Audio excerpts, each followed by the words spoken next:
Hello viewers, welcome to balcony orchid. আমার এই ফেলোনপসিসটা এই পটে ওভার গ্রো করে গেছে। হ্যাঁ, তো আমি এই পটটা রেখেই এটাকে কীভাবে পটিং করা যায় সেটা আমি আপনাদেরকে দেখাবো। এখানে যে একটা কেকি আছে, তো এটা দেখেই আমাকে করতে হবে এবং কাজটা কোনো যেন হ্যাম্পার না হয়, তো সেভাবে আমি কিভাবে করতে পারি। এই গাছটা নিয়েছি, বড় একটা পট নিয়েছি।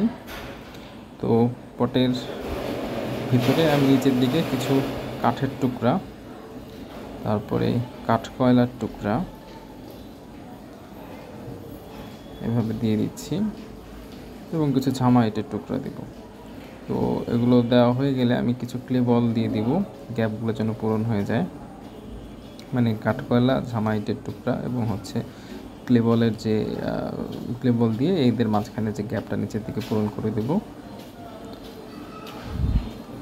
তো এভাবে দেখুন, আমি কাঠকয়লা, ঝামাইটের টুকরা এগুলো মাঝখানে গ্যাপ পূরণ করে দিয়েছি। কিছু গ্যাপ আছে, সেগুলো আমি আবার পূরণ করে দিব। তো এই গাছটা আপনারা আমার অন্যান্য ভিডিওতে যেভাবে দেখেছেন ফেলোনপসিস পটিং করেছি, সেভাবেই পটিং করা ছিল। তো কাজেই আমার কোনো শিকড় নষ্ট হয়নি, শিকড়গুলো সব ভালো আছে। উপরে অল্প কিছু মস দিয়ে রেখেছিলাম, কিন্তু ভিতরে যা আছে সব পার্মানেন্ট মিডিয়া। আর এই শিকড়গুলো এই মাটির যে ক্লেবলের মানে ক্লে যে পট আছে, সেই পটটাকে সুন্দরভাবে ধরে নিয়েছে। কাজে পটটা ভেঙে আমি আসলে শিকড়গুলোকে নষ্ট করতে চাচ্ছি না। গাছটা অনেক হেলদি এবং এর কেকি আছে বিধায় আমি একে কোনো ধরনের ট্রমায় দিতে চাচ্ছি না। তো নিচের লেয়ারের উপরে মাঝখানের লেয়ারে এভাবে মস দিয়ে দিচ্ছি। মসগুলো মাঝখানের লেয়ারে দিবেন যেন এটা পানি অ্যাবজর্ব করে থাকে এবং সে উপরের লেয়ার এবং নিচের লেয়ারকে ময়েস্ট রাখতে পারে। তো মসগুলো দেওয়ার পরে উপরে আমি কিছু ঝামা ইটের টুকরা, মানে যেগুলো পোড়া ইট আর কি, সেগুলোর টুকরা দিয়ে দিলাম। আরও কিছু দিতে হবে।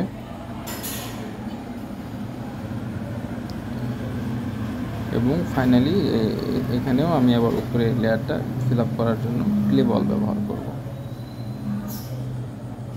মানে এটাও আর একটা পার্মানেন্ট মিডিয়া হচ্ছে। এই গাছটা আসলে ব্যালেন্স করতে পারছিল না পটে, তো এটাকে ব্যালেন্স করার জন্য আরেকটা পটে দেওয়া খুবই জরুরি হয়ে পড়েছিল। অ্যাট দ্য সেম টাইম এর পটিং আগেরগুলোও ভালো ছিল এবং একে কোনো ধরনের ডিস্টার্ব না করে এভাবে পটিং করা যায় বলে আমার মনে হয়েছে। আপনার অন্য কোনো পদ্ধতি জানলে সেটা আমাকে জানাতে পারেন।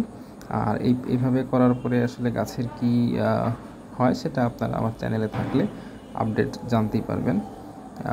তো এভাবে দিয়ে দিলাম। দেওয়ার পরে এই যে গাছটা সুন্দরভাবে ঝুলিয়ে দিয়েছি। গাছটা এখন বেশ ব্যালেন্সে আছে এবং থ্যাংক ইউ।